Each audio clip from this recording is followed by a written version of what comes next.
Hello friends, stem to study YouTube channel में आप सभी का स्वागत है। फ्रेंड्स, आज हम लोग बिहार एसआई का जो हम लोग रुकमनी पब्लिकेशन की बुक से जो प्रैक्टिस सेट चला रहे हैं, आज उसमें हम लोग 23वां प्रैक्टिस सेट देखेंगे। फ्रेंड्स, अगर आपने इससे पहले का नहीं देखा है तो प्लेलिस्ट में जाकर देख सकते हैं। साथ ही करंट अफेयर्स का भी हम लोग सीरीज चला रहे हैं। और रुकमनी पब्लिकेशन की प्रैक्टिस सेट से स्टार्ट करने से पहले फ्रेंड हम लोग यूनिक पब्लिकेशन का लगभग 40 से 45 प्रैक्टिस सेट कंप्लीट कर चुके हैं प्रीवियस ईयर क्वेश्चन के साथ। आपने वो भी नहीं देखा है तो प्लेलिस्ट में जाकर देख सकते हैं। ठीक है, तो स्टार्ट करते हैं। आज का पहला क्वेश्चन है, अंतर्राज्यीय परिषदों का निर्माण स्रोत है। तो फिर अंतर्राज्यीय परिषदों का निर्माण स्रोत जो है वो संवैधानिक प्रावधान है। ठीक है, संविधान के अनुच्छेद 263 के अंतर्गत केंद्र एवं राज्य के बीच समन्वय स्थापित करने के लिए राष्ट्रपति एक अंतर्राज्यीय परिषद की स्थापना करता है। ठीक है, नेक्स्ट क्वेश्चन है, महासागर में डूबी हुई वस्तु की स्थिति जानने के लिए निम्नलिखित में से किस यंत्र का प्रयोग किया जाता है? तो फिर वो सोनार है ना। सोनार सोनार यंत्र का प्रयोग करा जाता है। सोनार का मतलब होता है फुल फॉर्म है ना, sound navigation and ranging. Next question है, निम्नलिखित में से किसका सही सुमेल नहीं है? तो फिर सहजीवी उत्पादक होता है। ठीक है, परोपजीवी जो है उपभोक्ता होता है।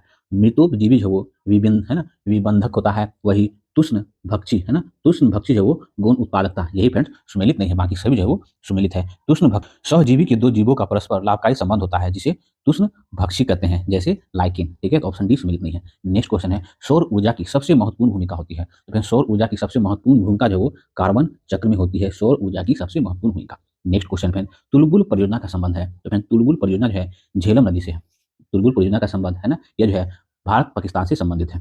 नेक्स्ट क्वेश्चन है, निम्नलिखित लवणों में से सागरीय जल की लवणता में किसका अधिकतम योगदान है? तो फिर वो सोडियम क्लोराइड है ना। सागरीय जल की लवणता में अधिकतम योगदान जो है वो सोडियम क्लोराइड का है। नेक्स्ट क्वेश्चन है, निम्नलिखित में से कौन सा देशांतर प्रधान यामोत्तर के साथ मिलकर गोलोब पर वृहत वृत्त का निर्माण करता है? तो फिर वो है 180 डिग्री देशांतर जो है प्रधान यामोत्तर के साथ मिलकर ग्लोब पर वृहद वृत्त का निर्माण करता है। देशांतर के आधार पर ही किसी स्थान का समय ज्ञात किया जाता है। पश्चिम की ओर यात्रा करने वाले एक जहाज के कैप्टन ने 90 डिग्री पश्चिमी देशांतर पर स्थानीय समय जो है वो 10 घंटे सोमवार दिखा। ठीक है, यदि उसके जहाज की गति वही है जो पृथ्वी के घूर्णन की है तो अंतर्राष्ट्रीय तिथि रेखा पर वह निम्नलिखित में से किस स्थानीय समय और दिशा? तो फिर वो 90 डिग्री का अंतर है। 1 डिग्री में होता है 4 मिनट। आप लोग कैलकुलेशन करेंगे तो 90 डिग्री है ना, तो 90 डिग्री कितना हो जाएगा? 90 इंटू 4 कर देंगे तो 360। तो 360 इक्वल टू कितना हो जाएगा फ्रेंड? 6 घंटा। तो फ्रेंड 4 बजे सोमवार हो जाएगा, ऑप्शन ए। ठीक है, अगर को सिनकोना की छाल से प्राप्त औषधियों में मलेरिया के उपचार के लिए प्रयुक्त किया जाता है, इस कृत्रिम औषधि ने इस प्राकृतिक उत्पादन को प्रतिस्थापित किया, वह है तो वो क्लोरोक्विन है। ठीक है, सिनकोना के छाल से प्राप्त औषधियों को मलेरिया के उपचार के लिए प्रयुक्त है ना, क्लोरोक्विन जो है इसका नाम है। नेक्स्ट क्वेश्चन है, आजकल सड़क की रोशनियों में पीले लैंप बहुलता से प्रयुक्त हो रहे हैं। इन लैंप में निम्नलिखित में से किसका उपयोग किया जाता है? तो फिर इन लैंप में जो सोडियम का प्रयोग किया जाता है ना। इन लैंप में सोडियम के वाष्प का प्रयोग करते हैं। ठीक है, सोडियम का प्रयोग पीले लैंप में बहुलता से होता है। ठीक है, वृक्ष की आयु वर्षों में निर्धारित की जाती है। तो फिर वृक्ष की आयु जो है उसमें वार्षिक वलयों की संख्या के आधार पर वृक्ष की आयु ज्ञात की जाती है ना। पौधे की आयु के निर्धारण की यह विधि जो है ना, इंट्रिकोनोलॉजी कहलाती है। पृथ्वी की आयु जो है वो यूरेनियम है ना, यूरेनियम डेटिंग विधि से प्राप्त किया जाता है। वही कार्बन 14 पद्धति से जो है तिथि निर्धारण की जाती है। ठीक है, ये सब हम लोग डिस्कस कर चुके हैं। नेक्स्ट क्वेश्चन है फ्रेंड्स, देखिए, कृत्रिम उपग्रह में विद्युत ऊर्जा का स्रोत क्या है? तो फिर कृत्रिम उपग्रह में विद्युत ऊर्जा का स्रोत जो है वो सौर सेल है। ठीक है, सौर सेल में अर्धचालक का प्रयोग किया जाता है। नेक्स्ट क्वेश्चन है फ्रेंड, बौद्ध की मृत्यु के पश्चात प्रथम बौद्ध संगीति की अध्यक्षता किसने की थी? तो फिर वो थे महाकश्यप के। बौद्ध की मृत्यु के पश्चात प्रथम बौद्ध संगति की अध्यक्षता जो है महाकश्यप ने की थी। ठीक है, 483 ईसा पूर्व में राजगिरी में, पहला राजगिरी में हुआ था, दूसरा वैशाली में हुआ था, तीसरा पाटलिपुत्र में हुआ था, चौथा है कुंडलवन कश्मीर में हुआ था। ठीक है, ये सब आप रिकॉल कर लेंगे, क्वेश्चन पूछे जाने की संभावना रहती है। प्रथम बौद्ध संगति में सूत पिटक और विनय पिटक की रचना की गई थी। ठीक है, नेक्स्ट क्वेश्चन है, भारत में अंग्रेजों के समय में प्रथम जनगणना हुई तो फिर लॉर्ड मियो के कार्यकाल में 1872 ईस्वी में। ठीक है, उसके बाद 1881 ईस्वी से जो नियमित 10 वर्षों से जनगणना होने की बात कही गई थी। ठीक है, नियमित रूप से जनगणना हुई है और 1921 जो है वो जनसंख्या की दृष्टि से महाविभाजक वर्ष माना जाता है। ठीक है, नेक्स्ट क्वेश्चन है, दलित वर्गों का संघ स्थापित किया गया था। तो दलित वर्गों का संघ जो है डॉक्टर भीमराव अंबेडकर के द्वारा स्थापित किया गया था। डॉक्टर भीमराव अंबेडकर जो है दलित का सबसे बड़ा नेता थे। ठीक है, नेक्स्ट क्वेश्चन है फ्रेंड्स, देखिए, सर टॉमस रो भू राजस्व बंदोबस्त से संबंधित थे। फिर सर टॉमस रो जो है वो रैयतवाड़ी है ना, रैयतवाड़ी बंदोबस्त से संबंधित थे और रैयतवाड़ी व्यवस्था जो वो मद्रास, बम्बई, असम के अधिकांश भागों में लागू किया था। ठीक है, इसे जो है 1792 इसमें मद्रास में है ना, मद्रास के बारामहर जिले में लागू किया गया था सबसे पहले। ठीक है, महालवाड़ी व्यवस्था जो है वो फोर्ट मैकेंजी के द्वारा की गई थी है ना, और अस्थायी बंदोबस्त जो है कॉर्नवालिस के द्वारा। नेक्स्ट क्वेश्चन, निम्नलिखित में से किस बादशाह के अंतर्गत जो है मुगल सेना में सर्वाधिक हिंदू सेनापति था? तो फिर वो औरंगजेब के, है ना? औरंगजेब के समय जो है वो सेनापति में सर्वाधिक हिंदू सेनापति था। ठीक है, नेक्स्ट क्वेश्चन है, बाल विवाह प्रथा को नियंत्रित करने हेतु 1872 के सिविल मैरिज एक्ट में लड़कियों की विवाह की आयु उम्र जो है वो निर्धारित की गई थी। तो फिर वो 14 वर्ष निर्धारित की गई थी, है ना? बाल विवाह प्रथा को नियंत्रित करने के लिए, है ना, 1872 ईस्वी में सिविल मैरिज एक्ट से जो है लड़कियों की विवाह की न्यूनतम आयु 14 वर्ष निर्धारित की गई थी। उसके बाद बाल विवाह निषेध संशोधन अधिनियम 1978 के अंतर्गत जो है लड़कों का न्यूनतम उम्र जो है 21 वर्ष और लड़कियों का न्यूनतम उम्र जो है वो 18 वर्ष निर्धारित किया गया था 1978 के अधिनियम के तहत। ठीक है, नेक्स्ट क्वेश्चन, निम्नलिखित में सबसे बाद में क्या हुआ? तो इनमें से सबसे बाद में क्या हुआ, तो हम लोग को सीक्वेंस देखना पड़ेगा। तो देखिए, हड़प नीति। हड़प नीति जो है वो 1848 ईस्वी में डलहौजी के द्वारा लाया गया था। उसके बाद अस्थायी बंदोबस्त जो है वो 1793 ईस्वी में लॉर्ड कॉर्नवालिस के द्वारा लागू किया गया था। वही सहायक संधि जो है वो, है ना, 1798 ईस्वी में, है ना, लॉर्ड बेलेजी के द्वारा प्रारंभ किया था। और बंगाल विभाजन तो आप लोग भी जान रहे हैं 1905। आप इनमें से सबसे बाद में कौन हो गया? तो बंगाल विभाजन हो गया, ऑप्शन बी। नेक्स्ट क्वेश्चन है, द्वितीय गोलमेज सम्मेलन में कांग्रेस के एक प्रतिनिधित्व के रूप में भाग लेने के लिए महात्मा गांधी बंबई से लंदन किस पानी जहाज के साथ गए थे? एस राजपुताना, वेरी इंपॉर्टेंट, है ना। महात्मा गांधी बंबई से लंदन जिस जहाज से गए थे उस जहाज का नाम था एस राजपुताना, है ना, द्वितीय गोलमेज सम्मेलन में भाग लेने के लिए। है फ्रेंड्स, देखिए, हरिपुर जहां भारतीय राष्ट्र कांग्रेस का वार्षिक अधिवेशन 1938 में सुभाष चंद्र बोस की अध्यक्षता में हुआ था, वह निम्नांकित राज्य में स्थित है। तो फिर हरिपुर जो है वो गुजरात राज्य में स्थित है। इसके अध्यक्ष सुभाष चंद्र बोस थे। यह 52वां कांग्रेस का 52वां अधिवेशन था हरिपुर। ठीक है, बाकी त्रिपुरी संकट तो आप लोग जान रहे हैं। नेक्स्ट क्वेश्चन, भारतीय राष्ट्र आंदोलन पर इंडियन स्ट्रगल नामक पुस्तक किसने लिखी है? तो फिर इंडियन स्ट्रगल नामक पुस्तक जो वो सुभाष चंद्र बोस की है। वही पट्टभी सीतारामैया द्वारा लिखी गई पुस्तक है कांग्रेस का इतिहास। ठीक है, जवाहरलाल नेहरू के द्वारा लिखी गई प्रसिद्ध पुस्तक है भारत की खोज। ठीक है, ये सब आप ध्यान रखेंगे। नेक्स्ट क्वेश्चन है, लोकसभा की बैठक समाप्त की जा सकती है? तो फिर लोकसभा की बैठक जो है वो स्थगन के द्वारा, शत्रुवासान के द्वारा, विघटन के द्वारा, उपयुक्त सभी के द्वारा जो है लोकसभा का, है ना, बैठक जो है समाप्त किया जा सकता है।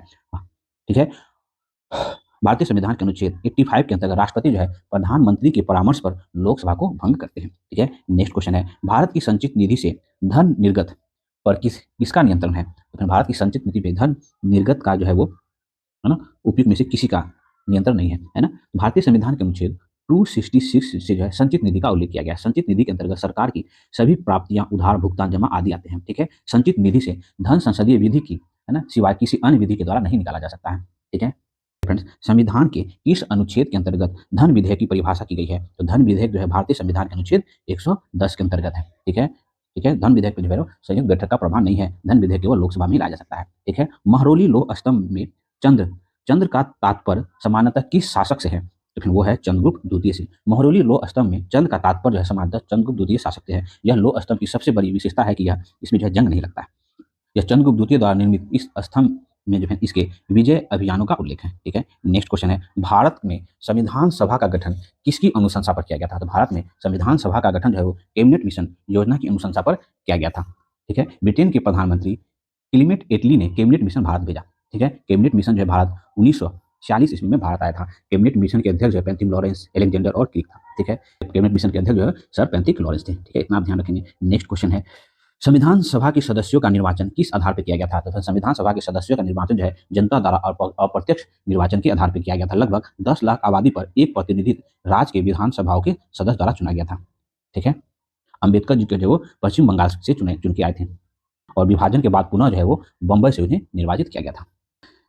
संविधान के आधारभूत उद्देश्यों एवं लक्ष्यों का संविधान के किस भाग में वर्णन किया गया है? तो फिर भारतीय संविधान के वो प्रस्तावना में इसका जो है वर्णन किया गया है। देखिए, 42वां संविधान संशोधन अधिनियम 1976 के द्वारा संविधान की उद्देशिका में समाजवादी, पद निरपेक्ष तथा अखंडता सबको जोड़ा गया है। ठीक है, प्रस्तावना का विचार जो है संयुक्त राज्य अमेरिका से लिया गया है। प्रस्तावना को भारतीय संविधान का आत्मा और हृदय कहा जाता है और अम्बेडकर जी के द्वारा आर्टिकल 32 को आत्मा कहा गया है। ठीक है, ध्यान रखेंगे। नेक्स्ट क्वेश्चन है, सूची 1 सूची 2 को सुमेलित करना है।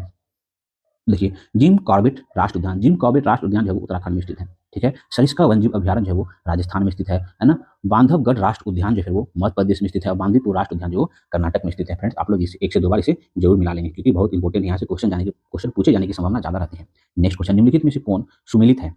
तो हम लोग देख लेते हैं। मन सुमेलित है, तो फिर इनमें से सुमेलित है केवल अरुणाचल प्रदेश की राजधानी ईटानगर, वही सुमेलित है। बाकी मणिपुर की राजधानी शिलोंग नहीं, वो इम्फाल है ना। पर मेघालय की राजधानी शिलोंग है, कोहिमा नहीं है। ठीक है, नागालैंड की राजधानी इम्फाल नहीं, वो कोहिमा है। ठीक है, ये हुआ। ठीक है, नेक्स्ट क्वेश्चन है, पाल घाट दर्रा निम्नलिखित में से किन किन के मध्य स्थित है? तो फिर पाल घाट, घोर घाट, ये सब आप लोग जान रहे हैं ना, साउथ में पता है। पाल घाट जो है नीलगिरी और अन्नामलाई, है ना, अन्नामलाई के मध्य स्थित है पाल घाट दर्रा। ठीक है। नीलगिरी की पहाड़ी मुख्यतः तमिलनाडु में स्थित है। क्वेश्चन, निम्नलिखित नदियों में से कौन सी नदी डेल्टा नहीं बनाती है? तो फिर ध्यान से सुन लेंगे। जो नदियां जो है पूरब की ओर बहती है और बंगाल की खाड़ी में गिरती है वो फिर डेल्टा बनाएगी। जो फिर अरब सागर में गिरेगी पश्चिम की ओर बहती है वो डेल्टा नहीं बनाएगी। तो इनमें से देख लीजिए कौन सी नदी है वो पश्चिम की ओर बह रही है तो वो डेल्टा नहीं बनाएगी। इनमें से वो ताप्ती नदी हो जाएगी ना, वो पश्चिम की ओर बहती है और डेल्टा नहीं बनाएगी। तो फिर ऑप्शन सी हो जाएगा। ठीक है। नेक्स्ट क्वेश्चन है, जोजिला दर्रा किन राज्य या केंद्र शासित प्रदेश में स्थित है? तो फिर जोजिला दर्रा वेरी इंपॉर्टेंट, वो जो लद्दाख केंद्र शासित प्रदेश में स्थित है जोजिला दर्रा। ठीक है। जोजिला दर्रा का निर्माण सिंधु नदी के द्वारा हुआ है। जोजिला दर्रा जो है वो श्रीनगर और लेह राजमार्ग पर स्थित है। ठीक है। वही हिमाचल प्रदेश का कुछ दर्रा देख लेंगे तो सिपकिला दर्रा, रोहतांग दर्रा, बाराचाला दर्रा। ठीक है। उत्तराखंड का देख लेंगे तो लिपुलेख दर्रा, माना दर्रा और नीति दर्रा। सिक्किम का देख लेंगे तो नाथुला दर्रा और जेलेपला दर्रा। ठीक है। जम्मू कश्मीर का देखें तो बुर्जिल और बनिहाल दर्रा। ठीक है। ये सब इंपॉर्टेंट है। नेक्स्ट क्वेश्चन है, भारत के दक्षिणी पठार का उच्चतम बिंदु कौन है? तो भारत की दक्षिणी पठार का उच्चतम बिंदु जो अन्नामलाई है। ठीक है। भारत के दक्षिणी पठार का उच्चतम बिंदु, दक्षिण भारत की दूसरी सबसे ऊंची चोटी तो डोडा बेटा है। नेक्स्ट क्वेश्चन है, भारत की राष्ट्रीय आय का अनुमान करने वाला अधिकरण कौन सा है? तो फिर वो है एनएसओ, है ना, एनएसओ, नेशनल स्टैटिक ऑफिस। ठीक है। विश्व बैंक की उदार ऋण प्रदान करने वाली खिड़की किसे कहा जाता है? तो फिर वो है आईडीए को कहा जाता है। आईडीए मतलब अंतर्राष्ट्रीय विकास संघ को विश्व बैंक की रियायती ऋण प्रदान करने वाली खिड़की कहा जाता है। इसका गठन जो है 1960 ईस्वी में हुआ था। इसका मुख्यालय वाशिंगटन डीसी में है। नेक्स्ट क्वेश्चन है, निम्नलिखित किस राज्यों में पुरुष हॉकी विश्व कप 2023 का आयोजन किया गया? तो वो उड़ीसा में किया गया। वेरी इंपॉर्टेंट, उड़ीसा राज्य में पुरुष हॉकी विश्व कप 2023 का आयोजन किया गया। ठीक है। पुरुष हॉकी विश्व कप का खिताब जो है जर्मनी ने बेल्जियम को हरा कर जीता। ठीक है। वही फीफा पूछ लेता था वो अर्जेंटीना जो वो फ्रांस को हरा के देता था। ठीक है। नेक्स्ट क्वेश्चन, निम्नलिखित में से किस किस्म के कोयले में कार्बन की मात्रा अधिकतम पाई जाती है? तो एंथ्रासाइड। कोयला जो है 4 प्रकार का होता है, बीट, बिटुमिनस, लिग्नाइट और एंथ्रासाइड। एंथ्रासाइड जो है सब में सबसे अधिक मात्रा में कोयला पाया जाता है और यह सबसे अच्छा किस्म का कोयला होगा। जिसमें कोयला की मात्रा ज्यादा होगी वो अच्छा किस्म का कोयला होगा। ठीक है। अगला क्वेश्चन, इनमें से कौन सी बीमारी विषाणु मतलब वायरस से होती है, वायरस जनित है? तो इनमें हेपेटाइटिस। हेपेटाइटिस विषाणु वायरस द्वारा होता है। विषाणु मतलब वायरस के द्वारा होता है। यह यकृत को प्रभावित करता है। इसका लक्षण है पेशाब, आंख एवं त्वचा पीला हो जाता है। ठीक है। उसके बाद ये देख लेंगे, टाइफाइड से प्रभावित अंग जो है आंत होता है जो जीवाणु से फैलता है। ठीक है। इसका लक्षण है लगातार दस्त और उल्टी आना टाइफाइड का।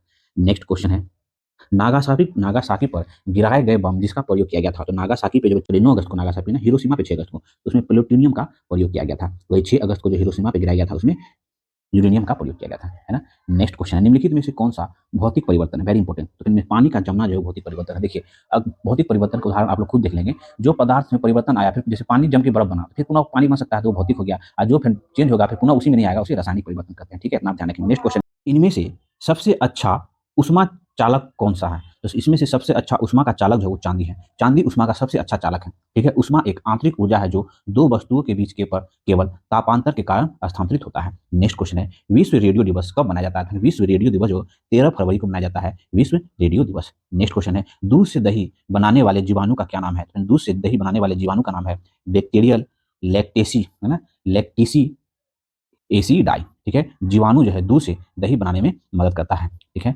नेक्स्ट क्वेश्चन है फ्रेंड्स, देखिए, डीएनए का संश्लेषण किस वैज्ञानिक ने प्रतिपादित किया था? तो डीएनए का संश्लेषण जो है वो कॉर्नबर्ग ने प्रतिपादित किया था। यह प्रोटीन संश्लेषण को नियंत्रित करता है। ठीक है। नेक्स्ट क्वेश्चन है, मीराबाई चानू का संबंध किस खेल से है? तो फिर वो भारोत्तोलन से संबंधित है मीराबाई चानू का संबंध, और यह 2020 में टोक्यो ओलंपिक 2020 में भारत के लिए प्रथम पदक इन्होंने जीता था।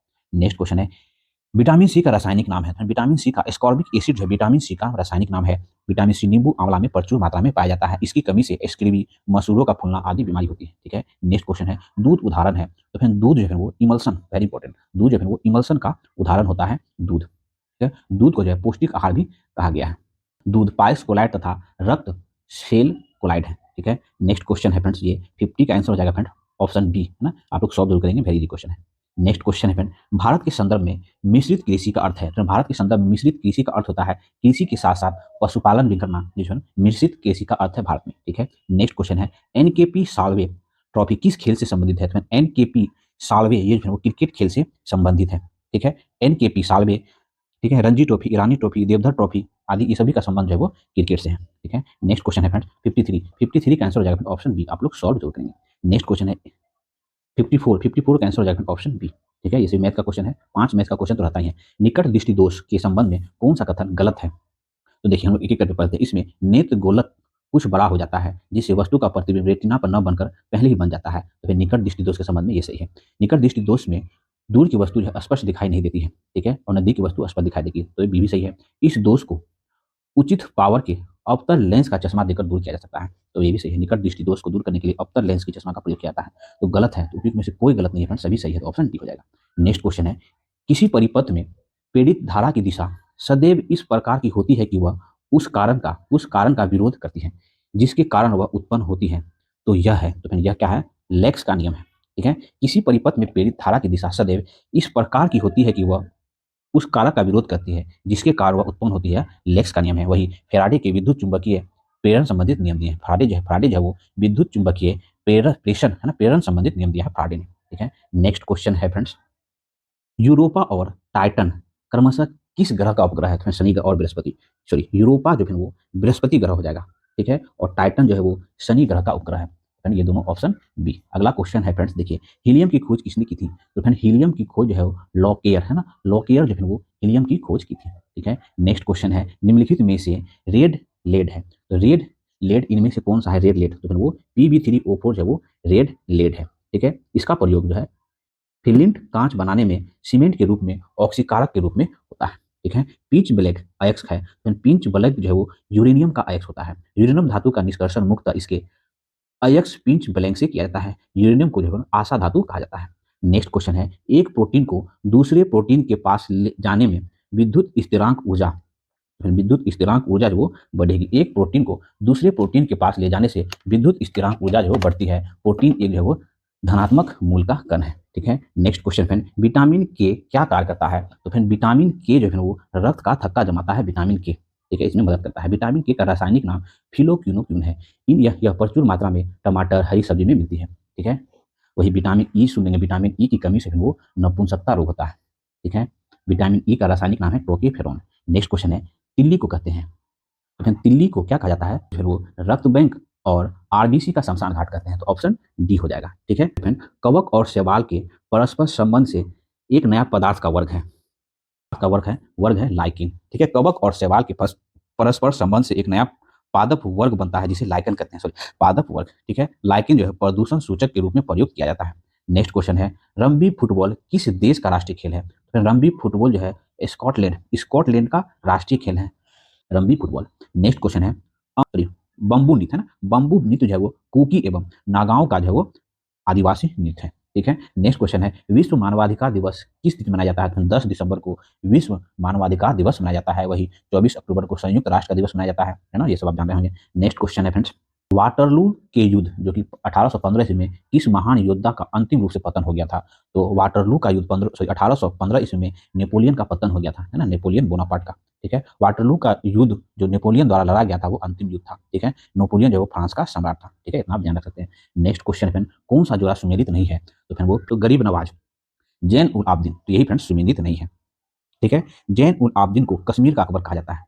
ठीक है, बाकी ये सब सुमेलित है, आप लोग पढ़ लेंगे। नेक्स्ट क्वेश्चन है, निम्नलिखित में से कौन सी भरतनाट्यम की प्रसिद्ध नृत्यांगना नहीं है? तो फिर इनमें से कौन नहीं है? तो छावेरी बहनें है ना, नयना, सुवर्णा, रंजना और दर्शना, ये सभी जो है वो भरतनाट्यम नृत्य से संबंधित नहीं है। ठीक है, मणिपुरी शास्त्रीय नृत्य से संबंधित है। भरतनाट्यम जो है तमिलनाडु राज्य का शास्त्रीय नृत्य है। नेक्स्ट क्वेश्चन, निम्नलिखित में से कौन सी एल्युमिनियम कंपनी नहीं है? तो फिर एल्युमिनियम कंपनी में से नेल्को जो है एल्युमिनियम कंपनी नहीं है। लेनको इलेक्ट्रॉनिक उत्पाद निर्माता कंपनी है। ठीक है, नेक्स्ट क्वेश्चन, निम्नलिखित में से कौन सा राज्य द्विसदनात्मक है? तो इनमें से कौन सा राज्य है वो द्विसदनात्मक है? तो वेरी इंपॉर्टेंट, तो इनमें से महाराष्ट्र हो जाएगा। ठीक है, देखिए वर्तमान में 6 ऐसे राज्य हैं जहां विधानसभा और विधान परिषद भी है, तो वो दो संज्ञात्मक राज्य हो गया ना। तो कौन कौन है? उत्तर प्रदेश, कर्नाटक, तेलंगाना, महाराष्ट्र, बिहार और आंध्र प्रदेश। ठीक है, ऐसे 6 राज्य हैं। नेक्स्ट क्वेश्चन है, महात्मा बुद्ध ने पाटलिपुत्र के विनाश के कारणों की भविष्यवाणी की थी, उसमें सम्मिलित थी। तो फिर उसमें सम्मिलित थी बाढ़, अग्नि और आंतरिक कलह, उपयुक्त सभी। महात्मा बुद्ध ने पाटलिपुत्र के विनाश के कारणों की भविष्यवाणी की थी, जिसमें बाढ़, अग्नि, आंतरिक कलह कहलाती है। ठीक है, नेक्स्ट क्वेश्चन है फ्रेंड्स, 74 का आंसर हो जाएगा ऑप्शन सी। आप लोग सॉल्व करेंगे। नेक्स्ट क्वेश्चन है, निम्नलिखित में से कौन सी नदी अरब सागर में गिरती है? तो इनमें से फिर माही नदी जो है वो अरब सागर में गिरती है। ठीक है, बाकी गोदावरी, महानदी, कृष्णा जो बंगाल की खाड़ी में गिरती है। निम्नलिखित में से खरीफ की फसलें कौन सी है? फिर इनमें से कपास, चावल और मक्का, ये जो है वो खरीफ की फसलें। खरीफ की फसलें फिर धान, गन्ना, कपास, ज्वार, बाजरा, मक्का, अरहर आदि हैं। ठीक है, वही गेहूं, जो चना, रवि, ये सभी जो है वो रवि की फसलें हैं। ठीक है, नेक्स्ट क्वेश्चन है फ्रेंड्स, देखिए सूची 1 सूची 2 को सम्मिलित करना है। तो फिर डूरंड कप जो है वो फुटबॉल हो जाएगा, डूरंड कप। ठीक है, डेविस कप जो है वो लॉन टेनिस। ठीक है। ईरानी कप जो है क्रिकेट से संबंधित हो जाएगा, जो तुम लोग पीछे देखें। लेडी रत्न टाटा ट्रॉफी, ये तुम लोग हॉकी से संबंधित है। तो ये सभी फ्रेंड्स सम्मिलित दिया हुआ है, आप लोग एक से दो बार मिला लेंगे। लिम्पियाथुरा भारत और किस देश के बीच एक विवादित क्षेत्र है? तो फ्रेंड लिम्पियाथुरा भारत और है ना नेपाल के बीच है वो एक विवादित क्षेत्र है। सुगोली की संधि जो है वो 1816 इसमें अंग्रेज ने नेपाल के साथ किया।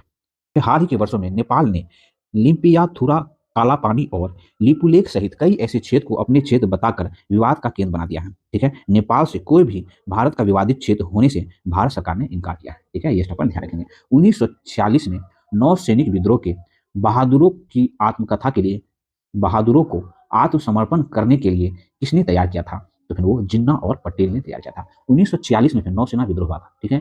बहादुरों को, इस विद्रोह के बहादुरों को आत्मसमर्पण करने के लिए जिन्ना और पटेल ने तैयार किया था। Very very important. ठीक है। नौसैनिक विद्रोह जो 18 फरवरी 1946 ईस्वी को होता है।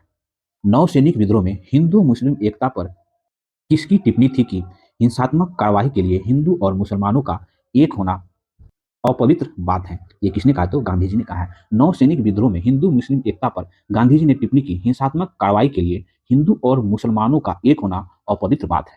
ठीक है। नेक्स्ट क्वेश्चन है फ्रेंड्स, 81 का आंसर हो जाएगा फ्रेंड्स, ऑप्शन नंबर डी। आप लोग सॉल्व करेंगे। अगला क्वेश्चन है, भारत विभाजन के समय विभाजन काउंसिल का अध्यक्ष कौन था? तो फिर वह था, है ना, लॉर्ड माउंटबेटन। ठीक है। भारत विभाजन के समय विभाजन काउंसिल का अध्यक्ष है वो माउंटबेटन था। ठीक है। नेक्स्ट क्वेश्चन, निम्नलिखित में से किस संशोधन अधिनियम को, है ना, बंदोबस्त कानून के नाम से जाना जाता है? तो फिर इनमें से तो संशोधन अधिनियम 1781, ठीक है, जिसे बंदोबस्त अधिनियम के नाम से जाना जाता है। वही रेगुलेटिंग एक्ट 1773 हो गया, है ना, ये सब आप लोग जान रहे होंगे। नेक्स्ट क्वेश्चन है फ्रेंड्स, निम्न में से भारत के किस राज्य में चांदी उपलब्ध नहीं होती है? तो चांदी उपलब्ध नहीं होती है गुजरात में। ठीक है। भारत के गुजरात राज्य में चांदी उपलब्ध नहीं होती है, बाकी झारखंड उड़ीसा आंध्र प्रदेश में होती है। मनुष्यों में प्रतिदिन लगभग कितना मिलीलीटर पीत रस स्रावित होता है? तो फिर वो 600 मिलीलीटर मनुष्यों में पीत रस प्रतिदिन स्रावित होता है। पीत रस यकृत द्वारा स्रावित होता है, जो पित्ताशय में संचित रहता है। ठीक है। नेक्स्ट क्वेश्चन है फ्रेंड्स, देखिए, किस राज्य में जाति आधारित जनगणना पर उच्च न्यायालय ने लगाई गई रोक हटा दिया है? तो फिर वो बिहार, है ना। बिहार राज्य में जाति आधारित जनगणना पर उच्च न्यायालय ने रोक लगाई थी, रोक को हटा दिया। ठीक है। भारत में प्रथम जातिगत जनगणना जो है 1931 ईस्वी में किया गया था। नेक्स्ट क्वेश्चन है, सूर्य का अवलोकन करने वाले पहले भारतीय अंतरिक्ष मिशन का क्या नाम है? फिर वो आदित्य L1 नाम दिया गया है। ठीक है। नेक्स्ट क्वेश्चन है फ्रेंड्स, देखिए, डेब्यू टेस्ट मैच में प्रथम पारी में शतक लगाने वाले तीसरे भारत अंपायर कौन बने हैं? तो फिर वो यशस्विनी जायसवाल बने हैं अपने डेब्यू मैच में, है ना, शतक लगाने वाले ऐसे तीसरे भारतीय खिलाड़ी हैं। नेक्स्ट को डेब्यू मतलब प्रथम मैच। ठीक है। किस देश की संसद ने अपने सुप्रीम कोर्ट की शक्ति को सीमित करने वाला विधेयक पारित किया है? तो फिर वो इजराइल ने किया है। अगला है, फिल्म फेयर अवार्ड 2023 में किसे सर्वश्रेष्ठ अभिनेता का अवार्ड दिया गया है? तो फिर वो आलिया भट्ट को सर्वश्रेष्ठ अभिनेता का अवार्ड, सॉरी, सर्वश्रेष्ठ अभिनेत्री का अवार्ड आलिया भट्ट को दिया गया है। फिल्म जो है गंगूबाई काठियावाड़ी के लिए। साइकिलिंग फेडरेशन का अध्यक्ष किसे नियुक्त किया गया था? पंकज सिंह को नियुक्त किया गया है। ये जो राजनाथ सिंह के बेटे हैं। नेक्स्ट क्वेश्चन, अप्रैल, राजनाथ सिंह को जो रक्षा मंत्री है ना, अप्रैल जो 2023 ईस्वी में पीएम मोदी ने कितने FM ट्रांसमीटर का उद्घाटन किया है? तो फिर 91 ट्रांसमीटर का उद्घाटन किया है। ये ट्रांसमीटर 18 राज्यों और 2 केंद्र शासित सहित 84 जिले में स्थापित किए गए हैं। ठीक है। नेक्स्ट क्वेश्चन है, किस राज्य ने एक पंचायत एक प्लेग्राउंड प्रोजेक्ट की शुरुआत की है? तो फिर वो केरल जो है एक पंचायत एक प्लेग्राउंड प्रोजेक्ट की 17 जुलाई 2020 ईस्वी को बिना दावे वाली जमा राशि खोज के लिए UDGAM पोर्टल लॉन्च किया है। तो किसने किया? तो RBI ने लॉन्च किया है। ठीक है। नेक्स्ट क्वेश्चन है, नेशनल क्वाड मिशन के तहत कितने करोड़ रुपए की मंजूरी दी गई है? तो फिर वो 6000 करोड़ रुपए की मंजूरी दी गई है। नेक्स्ट क्वेश्चन है, दुनिया के सबसे बड़े और शक्तिशाली रॉकेट स्टारशिप की लॉन्चिंग फेल हो गई, इसे किस एजेंसी ने लॉन्च किया था? तो इसे जो स्पेस एक्स ने लॉन्च किया था। अगला है, किस ऑटोमोबाइल कंपनी ने online retail sales platform Wheels on Web launch किया है? तो फिर वो टोयोटा ने लॉन्च किया है। अगला क्वेश्चन है फ्रेंड्स, देखिए, अज्ञात शवों के लिए DNA डेटाबेस तैयार करने वाला पहला राज्य है? तो फिर वो हिमाचल प्रदेश। ठीक है। नेक्स्ट क्वेश्चन है, अप्रैल 2023 में निम्नलिखित में से किस कंपनी को मिनी रत्न कैटेगरी 1 का दर्जा मिला है? तो फिर वो solar agency corporation of India. Next question है, भारत की पहली semi high speed regional rail service को क्या नाम दिया गया है? तो फिर उसे जो है रैपिड एक्स नाम दिया गया है। ठीक है। तो आज हम लोग रुक्मणी पब्लिकेशन का बिहार SI के लिए जो सेट प्रैक्टिस चार्ट है, आज हम लोग उसमें 23वां प्रैक्टिस सेट पे डिस्कस किया। ठीक है। अगर मेरा प्रयास आपको अच्छा लगता हो तो प्लीज चैनल को लाइक करें, सब्सक्राइब करें, अपने साथ शेयर जरूर करें। मिलते हैं फिर नेक्स्ट वीडियो में। साथ ही हम लोग SPD करंट अफेयर्स का सीरीज चला रहे हैं, वो भी जरूर देखेंगे। ठीक है। Thank you for watching. मिलते हैं नेक्स्ट वीडियो में।